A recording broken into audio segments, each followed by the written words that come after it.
Assalamualaikum. Jangan lupa like, comment, and subscribe. Bye. Bismillahirrahmanirrahim. Assalamualaikum warahmatullahi wabarakatuh. Alhamdulillahirabbil alamin. Wassalatu wassalamu ala asyrafil anbiya'i wal mursalin wa ala alihi wa ashabihi ajma'in. Raditu billahi rabba wa bil islam dina wa bi Muhammadin nabiyya wa rasulah. Rabbi shrah li sadri wa yassir li amri wahlul 'uqdatam min lisani yafqahu qawli. Allahumma ij'al jam'ana hadha jam'an marhuma wa tafarruqana min ba'dihi tafarruqan ma'suma. Kaum muslimin dan muslimat sedang jemaah maghrib menjelang isya yang dirahmati Allah. Apapun yang ada di dalam Al-Quran itu semuanya menjadi ibrah dan contoh. Artinya kalau Allah mengemukakan tentang sejarah dalam Al-Quran, artinya sejarah itu menjadi ibrah, jadi pelajaran. Bisa jadi pelajaran itu supaya kita tidak meniru orang-orang dulu. Bisa saja pelajaran itu bagaimana kita supaya meniru orang-orang itu, supaya diberikan rahmat dan berkah oleh Allah Subhanahu wa taala. Begitu juga salah satunya keberhasilan orang-orang dulu. Maka di sini pada surah Maryam ini akan kita bahas ini. Ini sebenarnya pembahasan ayat 6 yang belum selesai kita bahas. Jadi artinya apa? Di sini Allah memperlihatkan kalau ingin berdoa, ingin berhasil, berdoalah sebagaimana doa Nabi Zakaria. Jadi kita jangan cuma minta anak saja.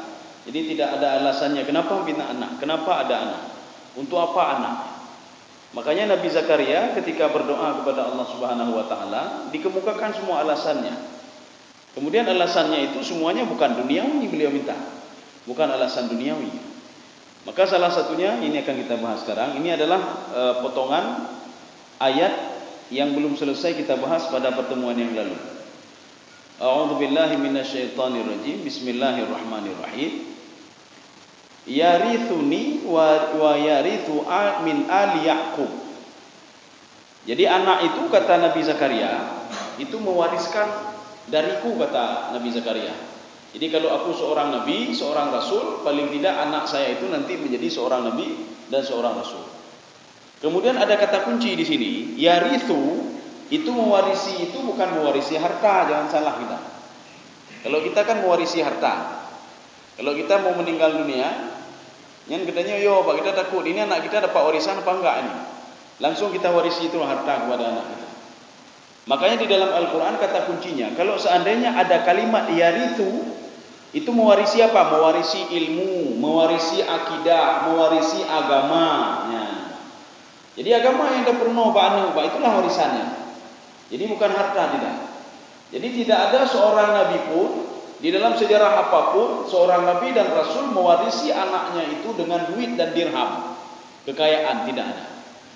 Termasuk di dalam Al-Quran itu ketika Allah mengatakan wa waritha Sulaimanu Daud. Nabi Sulaiman mewarisi anaknya Daud. Kita langsung terbayang ini mewarisi pasti kerajaan nih. Karena Nabi Sulaiman pernah minta kepada Allah Subhanahu wa taala, berikanlah kerajaan kepadaku yang tidak layak engkau berikan kepada orang lain. Berikanlah kekayaan kepadaku yang tidak layak engkau berikan kepada orang lain. Artinya Nabi Sulaiman minta urung paling kaya di dunia ke Nabi Sulaiman. Beliau minta begitu. Istana yang paling hebat itu istana Nabi Sulaiman, yang lain tidak boleh, kata Nabi Sulaiman. Akhirnya dikabulkan doanya oleh Allah Subhanahu wa taala. Maka ketika itu Allah mengatakan Nabi Sulaiman mewarisi setelah dia meninggal itu, dia warisi anaknya namanya Daud. Kita jangan terbayang istana diwariskan kepada anaknya, harta, tidak. Yang diwariskan kepada anaknya adalah ilmu, kenabian, akidah. Jadi masalah akidah itu diwariskan kepada anaknya. Kalau menyembah itu jangan sembah selain Allah Subhanahu wa taala. Kaum muslimin sedang jemaah yang dirahmati Allah. Jadi makanya kalau kita berdoa mau minta kepada Allah harus ada alasan, Pak. Kenapa? Ya, pokok. Jadi paling tidak dihubung-hubungkan dengan akhirat ini, sebagaimana Nabi ini kan dihubungkan dengan akhirat. Jadi Nabi Zakaria takut kalau tidak ada yang mewarisi dia setelah dia nanti. Dia takut nanti Bani Israel ada kelompok-kelompok tertentu yang berbuat dosa setelah Nabi Zakaria. Jadi makanya dia minta kepada Allah, ya Allah, bagaimana nanti ada pemimpin setelah saya, kalau bisa anak saya, keturunan saya yang memimpin Bani Israel ini. Atau kata Nabi Zakaria, kalaupun tidak seperti saya, ya, karena kan begini, kita kadang-kadang seorang pedagang, kita mungkin anak je ke pedagang cik, tapi hanya ke pedagang ni ya, Pak. Apakah Pak anak nanti harus jadi seperti ayah? Anaknya tidak mau. Hai lu, saya mau jadi ahli fikih. Oh mana ahli fikih? Ya kan fikih ni. Ya. Yang pedagang, beje ke pedagang ni, nak mau anaknya? Ayah yang mau. Atau kebalikannya, ayah seorang penghafal Quran, dia maunya anaknya juga penghafal Quran. Tak bisa juga, tak bisa. Maka kadang-kadang dia berusaha sedemikian rupa anak saya harus jadi penghafal Quran. Tak bisa juga rupanya. Anaknya nak mau, Pak. Kata anaknya, saya mau jadi pedagang, kata anaknya. Ya. Jadi makanya enggak perlu heran kita. Kalau ada ulama itu melahirkan anak-anak bukan ulama lagi. Ya. Kadang-kadang pedagang, kadang-kadang ahli buku dulu. Anak sama lagi ya. Makanya Nabi Zakaria minta, kalaupun keturunan itu bukan seperti itu, kata Nabi Zakaria, dia itu seperti wa ali Yaqub, keturunan Nabi Yaqub alaihissalam. Ya. Jadi artinya bisa saja begini, kita ini seorang pedagang, anak kita suka ke pesantren, baca Quran, baca ini, mungkin keturunan kita setelahnya cucu kita mungkin mengikuti jejak kita, menjadi seorang pedagang. Atau ada seorang penghafal Quran, dia ingin anaknya menghafal Quran, tapi tidak bisa juga. Anaknya nak mau, Pak. 6 orang anaknya nak mau menghafal Al-Quran. Ya. Mungkin saja ada cucu kita nanti jadi seperti kita. Makanya Nabi Zakaria berdoa kepada Allah Subhanahu wa taala. Kalaupun dia itu tidak seperti saya, dia itu seperti Ali Yaqub. Ali Yaqub itu siapa? Keturunan Nabi Yaqub alaihissalam. Jadi anak Nabi Yaqub alaihissalam itulah Bani Israel. Seperti Bani Israel. Seperti Nabi Yusuf, seperti Nabi Yusuf. Kemudian nabi-nabi setelahnya. Ya, diminta oleh Nabi Zakaria alaihissalam. Kaum muslimin sedang jemaah yang dirahmati Allah. Waj'alhu, ya ini alasan Nabi Zakaria itu minta anak. Jadi sudah ada berapa alasan tadi. Kemudian yang terakhir, waj'alhu rabbi radiyah. Nanti kalau seandainya saya punya anak itu, ya Allah, anak itu jadikanlah seorang orang yang engkau ridai. Jadi anak yang saleh, engkau ridai. Waj'alhu rabbi radiyah. Dan anak itu nanti akan engkau jadikan, ya Allah, sebagai anak yang diridai oleh Allah. Engkau ridai perbuatannya, dia ridai terhadap semua keputusanmu, dan dia patuh juga kepada. Makanya ini doa-doa seperti ini kan banyak dalam Al-Quran. Jadi artinya Allah ingin memberitahukan kepada kita, kalau ingin doa dikabulkan maka belajarlah dari si fulan, dari si fulan, dari si fulan. Kalau ingin berhasil maka belajarlah dari ini, dari kisah ini, dari kisah ini. Semua ada dalam Al-Quran. Jadi artinya apa? Apapun yang diungkapkan dalam Al-Quran itu semua menjadi ibrah. Ibrah itu apa? Ibrah itu pelajaran. Jadi artinya pelajaran, bisa saja kita tidak berbuat jahat lagi, bisa saja kita mengikuti orang-orang yang sudah bertobat kepada Allah Subhanahu wa taala, bisa saja kita mengikuti doa-doa orang yang dikabulkan oleh Allah Subhanahu wa taala. Artinya doanya memang sudah terjamin dikabulkan. Jadi anda tidak pegang doa-doa baru. Ya. Ini kita buat doa baru ya. Anda boleh pegang. Lihatlah, merujuklah ke dalam Al-Quran. Tapi sebelumnya lihat dulu, betalah-talah lakin, lihat dulu ini artinya apa. Betalah-talah. Kaum muslimin sedang jamaah yang dirahmati Allah. Ya, kita sudah habis ayat 6, kita lanjut lagi. Ya Zakaria, inna nubashiruka bi ghulam. Di dalam bahasa Arab itu ada panggilan. Ada panggilan jauh, ada panggilan dekat. Panggilan jauh itu seperti apa? Ya itu panggilan jauh. Kalau kita berada di sini, teman kita itu ada 100 meter atau 50 meter. Jadi supaya kita memanggilnya dengan kalimat apa? Dengan ya. Kenapa? Karena dia jauh. Ya, wa'a, haya. Itu kalau ada panggilan seperti itu panggilan jauh. Makanya ketika muazzin memanggil orang untuk salat, hayya 'alas shalah. Ya, ini panggilan jauh, Pak. Jadi artinya menggunakan hayya, menggunakan hayya, menggunakan wa'a. Wa'a itu untuk orang jauh. Satu. Yang kedua, ada namanya panggilan dekat. Panggilan dekat itu digunakan dengan hamzah. Jadi kalau kita ada teman dekat di sini, kita mau panggil dia, tak perlu panggil ya, tak perlu panggil ya, Pak. Yang menyuruh ya je, ya, tahu ke? Cuma ji agak keluar bacu, maka kita panggil ya, seakan-akan jauh sekali. Kenapa? Dia tak dengar. Ya. Jadi makanya kita panggil dengan kalimat A saja. A. Nama dia siapa? Ahmad. A Ahmad. A Ibrahim. Ya, kita menggunakan hamzah. Kenapa kalimat selalu dalam Al-Quran menggunakan ya? Ya ayyuhalladzina amanu. Apakah Allah jauh dengan orang beriman? Ya ayuhan nabi. Apakah Allah jauh dengan para nabi? Ya. Ini ada dua tafsiran. Tafsiran yang pertama, ya yang dimaksud di situ adalah ya hakiki, betul-betul jauh. Artinya apa? Allah jauh dengan orang beriman sebelum orang beriman itu melakukan apa-apa perintah Allah Subhanahu wa taala. Ya ayyuhalladzina amanu kutiba alaikumusiyam. Jadi Allah dengan orang beriman itu dianggap jauh sebelum mereka mau melakukan perintah puasa di bulan Ramadan. Kalau mereka mau melakukan perintah puasa, maka Allah akan dekat dengan mereka.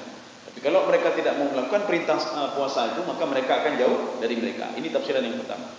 Tafsiran yang kedua, ini kita jumpai dalam tafsir Ibnu Asyur dan dalam tafsir Zamakhsyari. Kadang-kadang ada juga nanti di dalam tafsir Al-Baitawi, cuma tidak begitu khusus dia. Penafsiran kedua, itu ya itu walaupun jauh, ya jauh maksudnya apa? Kita tidak bisa mendeteksi hal gaib. Tidak bisa kita mendeteksi hal gaib. Jadi kalau ditanya Allah itu mana? Ya hana doa jauh katanya apa? Hana doa jauh. Karena kita tidak bisa mendeteksi hal gaib. Tetapi walaupun kita tidak bisa mendeteksi hal gaib, Allah sangat dekat sekali dengan kita. Ini tafsiran yang kedua.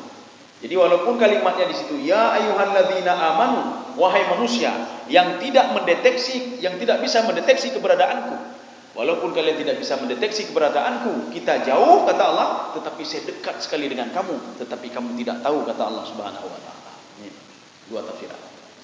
Jadi ini Allah memanggil Nabi Zakaria begitu juga. Ya Zakaria.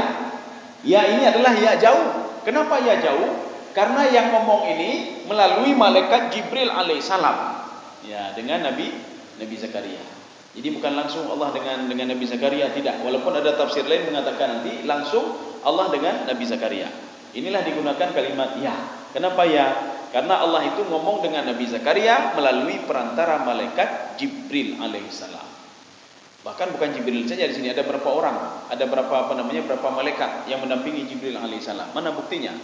Hunalika da'a Zakaria rabbah qala rabbi habli. Nah, kemudian kelanjutannya fanadathul malaikatu wa huwa qaimun yusalli fil mihrab.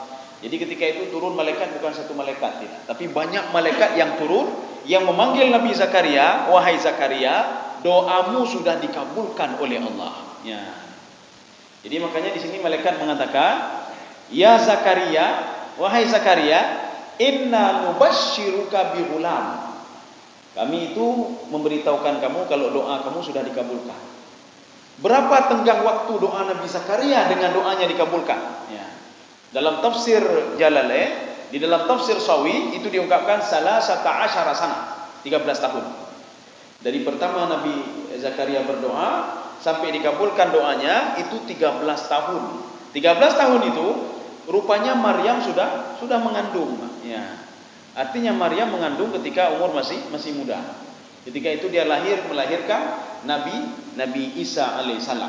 Tetapi duluan lahir istri Asya' bin Yaqut Asya' bin Yaqut, istrinya Nabi Zakaria. Duluan lahir istri Nabi Zakaria mengandung, kemudian baru Nabi Isa alaihissalam lahir. Makanya lahir antara Nabi Zakaria Yahya dengan Nabi Isa alaihissalam itu tidak begitu jauh umurnya, kira-kira 3 atau 6 bulan. Setelah lahir Nabi Yahya, kemudian baru lahir Nabi Isa alaihissalam. Kaum muslimin sedang jamaah dirahmati Allah. Artinya apa? Kita disuruh sabar, ya, behana sabar. Maka banyak sekali versi tafsir mengatakan begini. Kalau di dalam tafsir Sawi, itu di dalam tafsir At-Tabari, doa Nabi Zakaria baru dikabulkan ketika beliau berumur mi'ah wa ishrina sanah. 120 tahun lamanya. Berarti kalau kita kurangi 13 ke belakang, ya, itu umurnya 100. Berarti kalau 13 berapa? 107 tahun. 107 tahun. Tapi dalam versi tafsir lain lagi umur beliau bukan 107 tahun, tapi 97 tahun. Kalau kita merujuk ke dalam tafsir apa itu? Tafsir Baghawi. Jadi disebutkan situ sab'in bid'in wa tis'ina sana, 97 tahun. Dalam tafsir Baitawi lain lagi ketika beliau berdoa umurnya 80 sekian tahun. Istrinya tidak begitu jauh dengan beliau. Jadi selisih hanya beberapa tahun saja. Kaum muslimin sedang jamaah dirahmati Allah. Ini kisah ini sama seperti kisah Nabi Ibrahim alaihissalam ketika bersama Sarah. Bedanya apa? Kalau Nabi Zakaria, istrinya memang tidak bisa melahirkan dari ketika pertama sekali menikah, memang tidak bisa melahirkan, ada penyakit. Tetapi Nabi Ibrahim alaihissalam itu bersama Sarah. Nabi Ibrahim setelah punya anak Ismail 13 tahun kemudian, umur Nabi Ibrahim kan sudah tua. Waqad balagha minal kibari itiyah. Ada yang membaca utiyah, utiyah. Jadi arti itiyah, saya sudah lemah sekali, saya sudah ini sekali. Bagaimana saya punya anak? Setelah 13 tahun punya Nabi Ismail alaihissalam, baru Nabi Ibrahim punya anak lagi dari Sarah. Itu adalah Nabi Ishak alaihissalam. Makanya jarak antara Nabi Ishak dan Nabi Ismail alaihissalam 13 tahun. Ya. Waktu itu Nabi Zakaria, Nabi Ibrahim sudah tua. Makanya juga sama 13 tahun, angka 13. Kalau ini tidak, kalau ini kejadian ini, Nabi Zakaria berdoa pada tahun ini, 13 tahun kemudian baru dikabulkan doanya. Ini memberikan pelajaran bagi kita. Kalau kita berdoa bersabar, bersabar. Oh, dia ada melakai, ya Allah najur rezeki gelut, walaupun tak dikasih besok, ya. Kan rezeki itu ada 3 kata Rasulullah. Tapi dengan syarat kata Rasulullah, kita itu ikhlas beribadah karena Allah dan jangan putuskan hubungan silaturahmi kata Rasulullah SAW. Maka doanya itu ada 3 kemungkinan. Yang pertama, yu'ajil. Yu'ajil artinya apa? Ketika kita minta dalam detik itu juga dikabulkan oleh Allah. Ini seperti doa-doa para nabi. Kita juga ada sebagian yang sudah diberikan karamah oleh Allah Subhanahu wa taala. Nejuk karamah oleh Allah. Karamah kan karamahku karena dia patuh kepada Allah, maka diberikan karamah oleh Allah Subhanahu wa taala. Dijaga oleh Allah, diterima doanya oleh Allah. Kenapa? Karena dia itu istiqamah dalam melakukan sesuatu, maka diberikan karamah oleh Allah. Yang menyuat semayang dan ubud mak dia nyawat dia kala ni ipo baknya nama. Dia terbang di atas angin mak. Dah berkata oh mak karamah le mak. Nyanjin mak. Ya. Dia sudah bukan karamah lagi itu nya kayak mak angin jin mak. Jin dan iblis dan setan. Lele kam lawak-lawak dah. Bagaimana mau diberikan karamah oleh Allah kalau dia itu jauh dari Allah Subhanahu wa taala? Bagaimana mau diberikan karamah oleh Allah Subhanahu wa taala kalau dia tidak patuh kepada Allah Subhanahu wa taala? Kita kembali kemari. Jadi artinya 13 tahun kita disuruh bersabar. Makanya yang pertama tadi doa itu yu'ajil. Yu'ajil artinya langsung dikabulkan waktu itu. Kemudian yang kedua, yu'akhir. Yu'akhir itu apa? Dipending dulu. Ya, dipending. Artinya tidak dikabulkan pada bulan ini karena melihat kondisi kita. Kalau dikabulkan pada tahun ini, maka kita mungkin ada sesuatu hal yang nyanda. Apakah kita akan jauh dari Allah atau bagaimana? Yang penting tidak dikabulkan dulu oleh Allah dengan tujuan tertentu. Maka bengeng-bengeng kena. Maka kata Imam Asy'arawi dalam tafsir beliau, kalau seandainya seseorang itu tahu hikmah di balik musibah yang menimpa dia, orangnya musibah, tinggal musibah. Kalau dia tahu kata Imam Asy'arawi, maka setiap hari dia akan berterima kasih kepada Allah. Terima kasih ya Allah.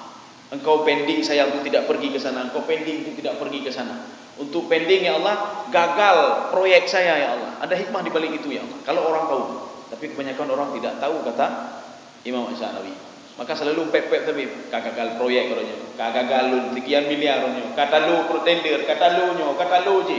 Mukro muka tapi kayaknya. Kaum muslimin sedang jemaah yang dirahmati Allah. Ini sudah 2. Yang ketiga, yudakhir. Yudakhir itu apa? Disimpan oleh Allah Subhanahu wa taala. Doa kita disimpan. Untuk apa disimpan oleh Allah? Ketika nanti musibah yang sama menimpa kita, maka doa tadi itu akan sebagai penutup bala. Kita contoh. Ini kita pada masa-masa pandemi ini dah berdoa, ya Allah jauhkan penyakit dari saya. Tapi kena penyakit je, Pak. Kena penyakit kena. Ya Allah jauhkan penyakit dari kena penyakit. Kita jangan suudzon dulu kepada Allah.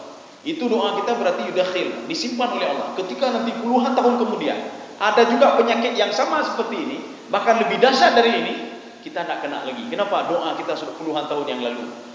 Kita pernah berdoa kepada Allah untuk dijauhkan dari penyakit ini. Maka doa kita itu disimpan oleh Allah. Suatu saat doa itu menjadi penolak bala terhadap musibah yang menimpa kita. Jadi kita husnuzan saja kepada Allah Subhanahu wa taala. Betul dzannya. Maka kalau husnuzan, hidup ini selalu enak, selalu tersenyum selalu. Ya. Ketika katanya ikut macam-macam, kita ambil yang positifnya saja. Yang positifnya, jangan negatifnya. Walaupun negatifnya tak hati dia. Oh, bagi ikut dulu. Tak hati. Kita ambil yang positifnya, hikmahnya kita ambil. Mungkin gara-gara ini boleh jadi pelajaran bagi saya. Maka kita akan tersenyum selalu. Kenapa? Karena kita mengambil yang positifnya. Kalau kita mengambil yang negatifnya, kalau negatifnya 60%, itu 60% bisa menjadi 1000%. Kenapa? Karena kita mau latih. Ikegelu bibir urungnya. Tengok lagi yang ikegelu bibir urungnya. Yang tadi 60% menjadi 100%, bahkan lebih daripada 100%. Ketika kita melihat dia hanapa hubungan, hanapa mukro muka tapi. Tapi kalau kita ambil yang positifnya, ya, kita ambil untungnya, walaupun untungnya cuma berapa persen saja, tapi membuat diri kita ini selalu optimis ya, selalu tersenyum, selalu optimis, selalu menikmati apa yang kita jalani. Kaum muslimin sedang jemaah yang dirahmati Allah. Ya, kita lanjut. Jadi Allah mengatakan, ya Zakaria, inna nubashiruka bi ghulamin ismuhu Yahya. Kenapa dibaca bi ghulamin ismuhu Yahya? Karena di sini kalimatnya bi ghulamin, ya, ghulamin tadi ismuhu Yahya. Jadi ghulamin ismuhu Yahya karena itu tanda tanwin ketemu dengan sukun, maka diletakkan nun di situ, bi ghulamin ismuhu Yahya. Ini sama seperti dalam surah Al-Hujurat, bi'salismul fusuq. Sebenarnya bi'sal ismul fusuq. Maka dibariskan ke bawah, bi'salismul fusuq ba'dal iman. Ini nanti dalam kajian tajwid ya, dalam kajian tajwid. Ini begitu juga. Jadi enggak boleh kita baca bi ghulamin, enggak boleh baca bi ghulamin ismuhu. Nah, enggak boleh. Jadi bi ghulamin ismuhu. Nanti bisa dibuka Al-Qur'an. Bi ghulamin ismuhu Yahya. Maka dia itu saya namakan dengan Yahya. Ini ada beberapa penafsiran terhadap kalimat Yahya di sini, Pak. Yahya itu apa sebenarnya? Ada yang mengatakan Yahya itu dalam satu tafsir termasuk Ibnu Abbas, tidak ada nabi sebelum lahir Nabi Yahya namanya Yahya, tidak ada. Acimita dalam sejarah.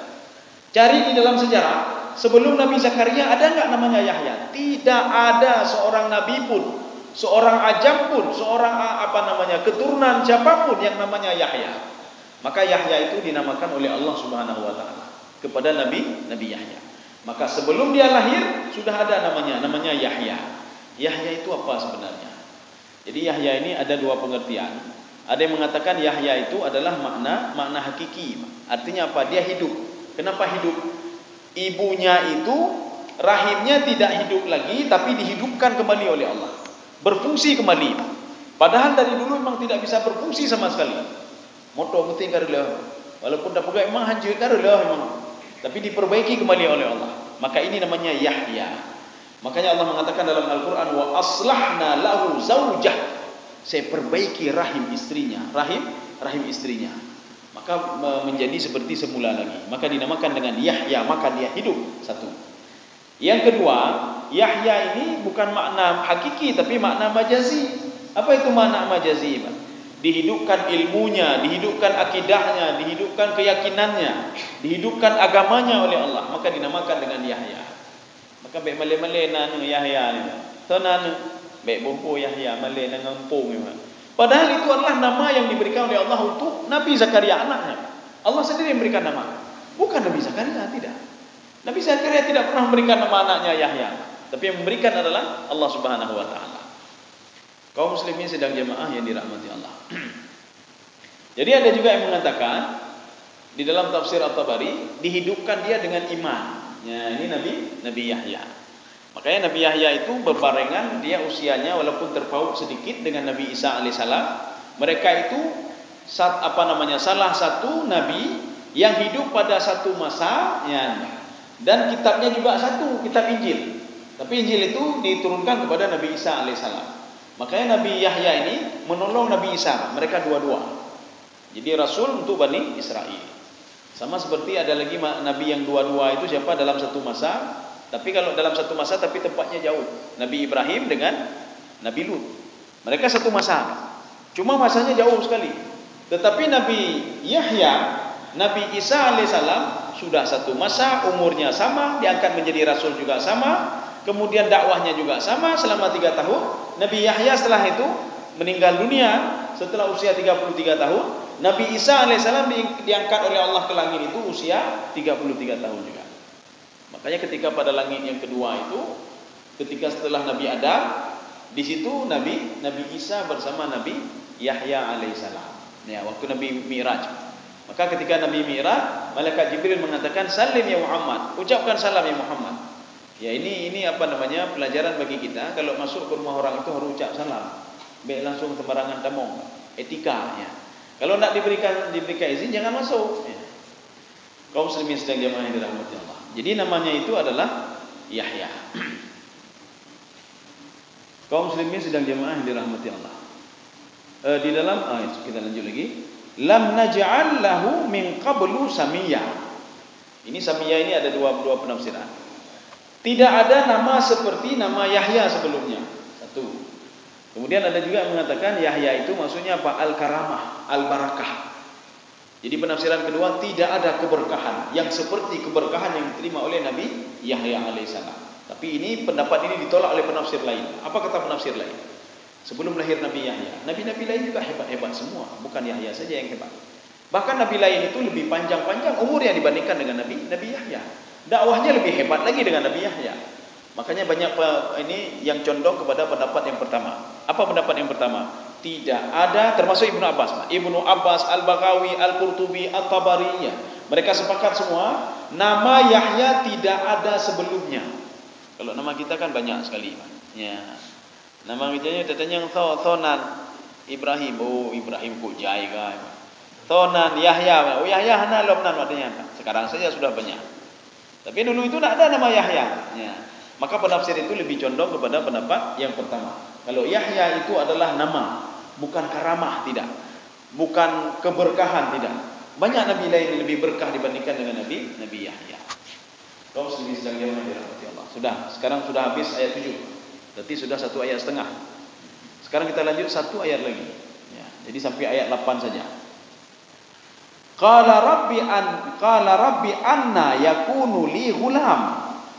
Ini saya perlu terjemahan kalau begini. Ya. Artinya kita akan kita samakan antara terjemahan dengan tafsiran supaya nanti kita jangan salah paham. Nanti mungkin sebagian penerjemah nanti melihat begini akan kita samakan dengan tafsiran. Bisa dibaca? Ya. Zakaria berkata, "Ya Tuhanku, bagaimana akan ada anak bagiku?" Sudah. Perhatikan kalimat ini baik-baik. Nabi Zakaria bertanya lagi kepada Allah. Ini maknanya kan Nabi Zakaria kan tidak yakin kepada Allah. Ini kalau terjemahannya. Ya Allah, bagaimana saya punya anak? Tadi dia sudah minta anak. Tapi ketika diberikan kabar terhadap dia, wahai Zakaria, kamu akan punya anak. Dijawab oleh Nabi Zakaria, "Anna yakunu li waladun, anna yakunu li ghulam." Bagaimana saya punya anak? Maka di dalam terjemahan tidak pernah dibahas apa ini, apa maksudnya ini. Padahal maksud Nabi Zakaria, ini kalimat anna yakunu li ghulam itu istifham. Istifham maknanya apa? Lil isti'lam, lil istikhbar namanya.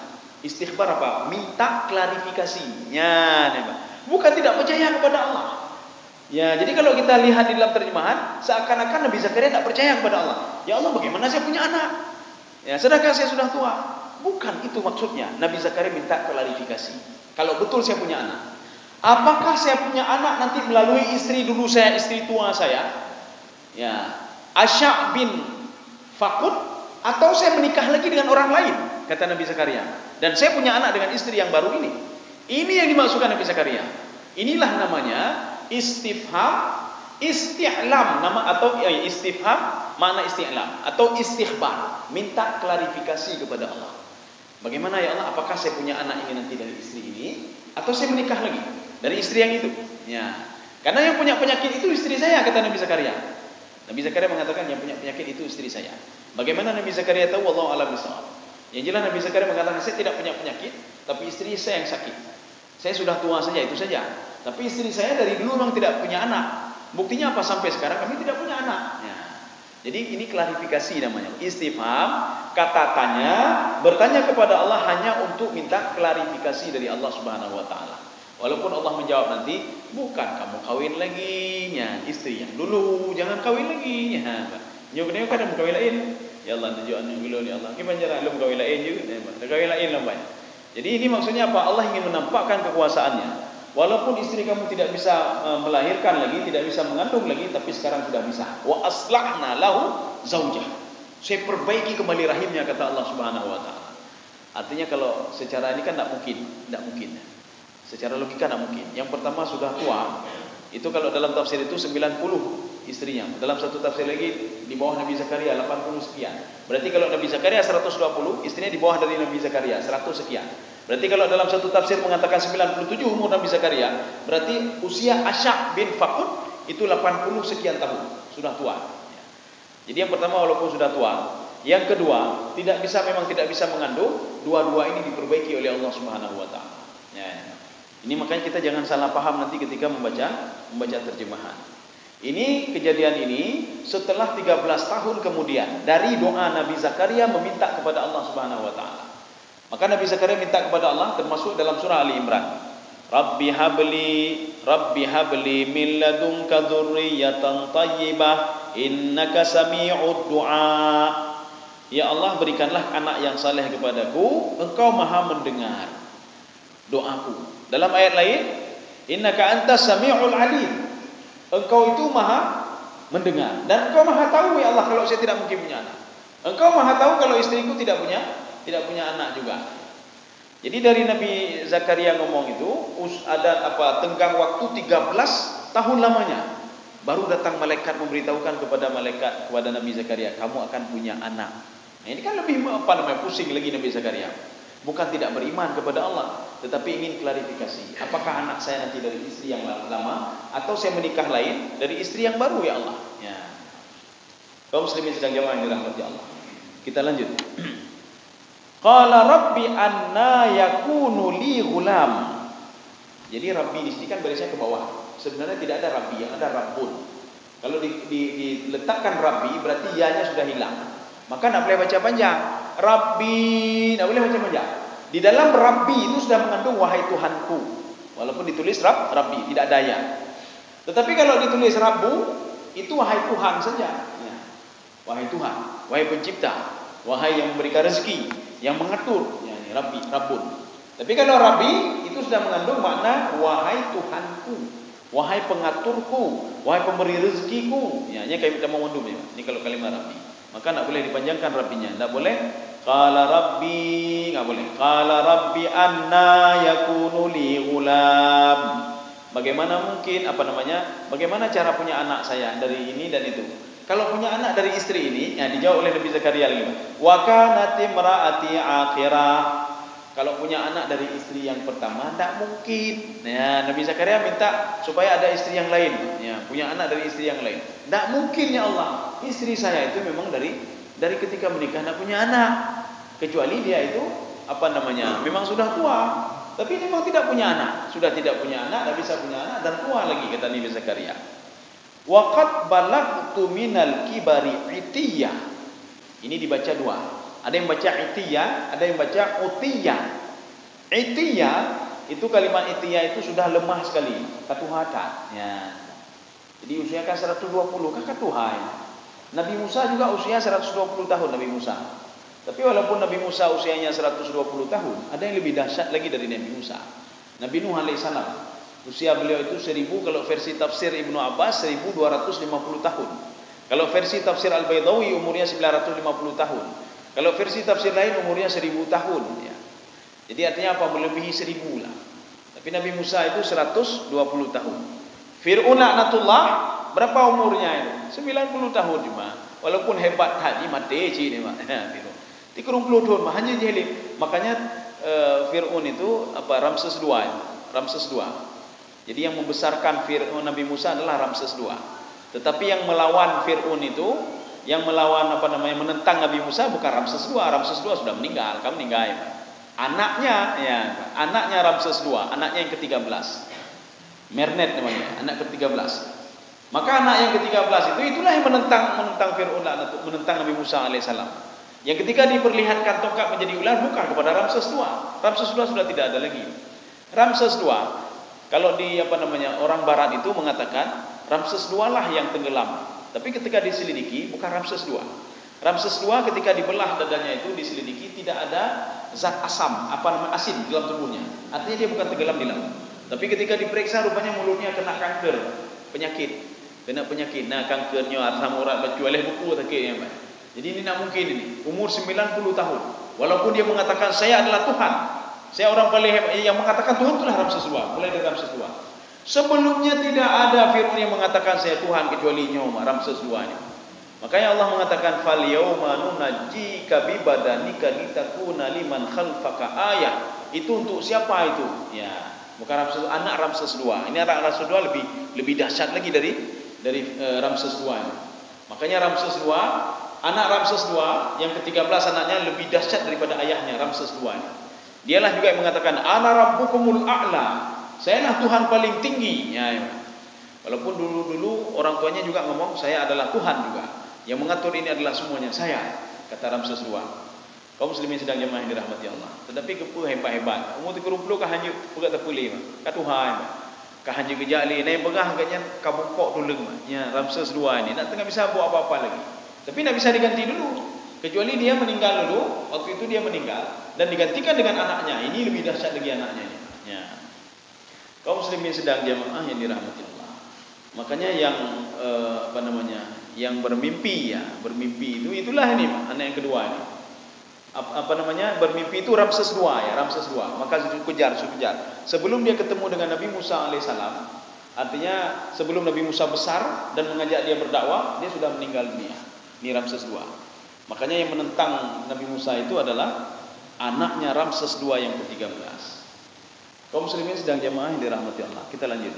Oh, berarti habis. Ya, sudah habis. Ada waktu 5 menit lagi. Mungkin mau bertanya kami persilakan. Ya. Ada pertanyaan?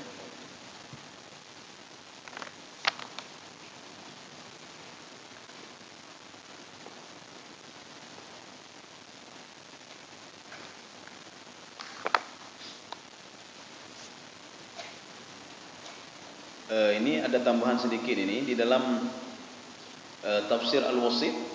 Ya, beliau menyikapi lain lagi ini, Pak, dari kalimat Rabbi anna yakunu li ghulam.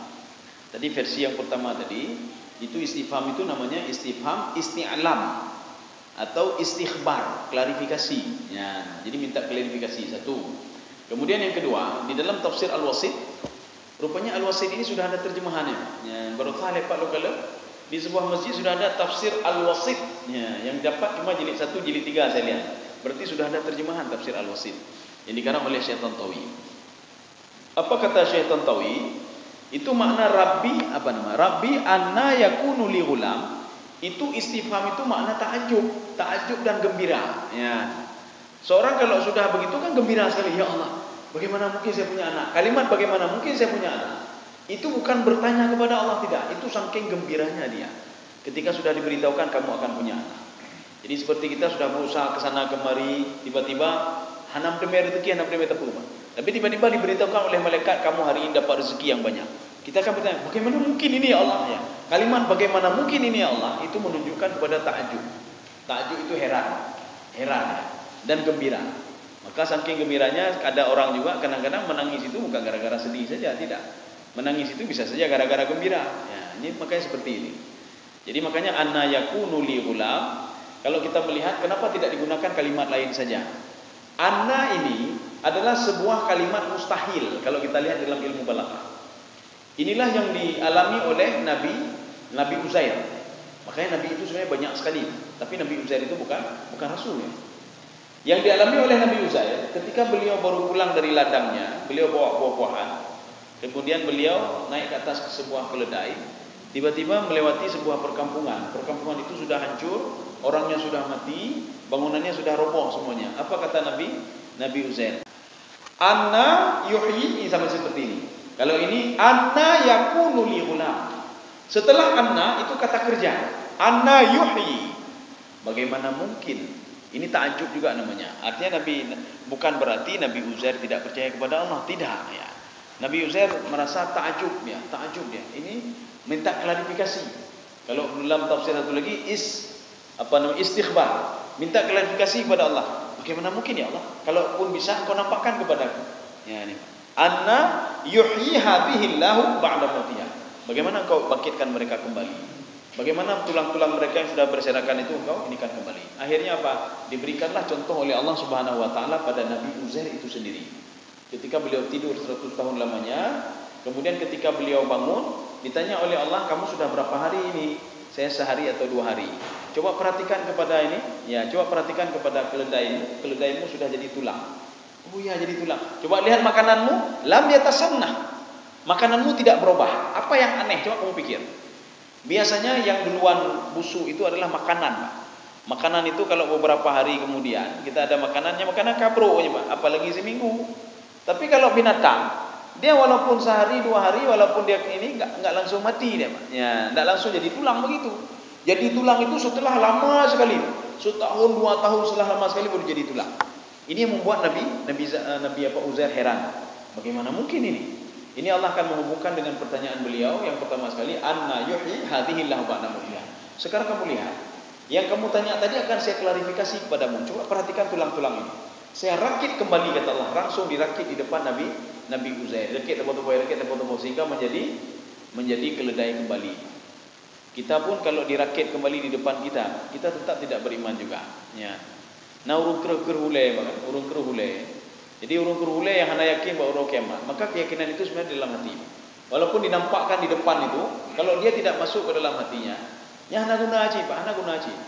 Makanya Allah pernah mengatakan dalam Al-Quran, itu orang-orang kafir itu, orang pembangkang itu, walaupun diturunkan Nabi itu para malaikat je ke Nabi, Pak, bukan Nabi manusia, malaikat jadi Nabi, mereka tidak beriman juga. Satu. Atau yang kedua, orang-orang yang sudah di dalam kubur itu, mereka bangkit kembali dan mereka ceritakan kepada mereka bagaimana di alam barzah. Tidak yakin juga. Hanya yakin juga. Ya. Atau mereka melihat langsung bagaimana disiksa orang-orang itu, tidak juga jadi obat. Kalau seandainya keyakinan ini tidak ada. Ya, ini kita kembali, inilah pengertian daripada anna.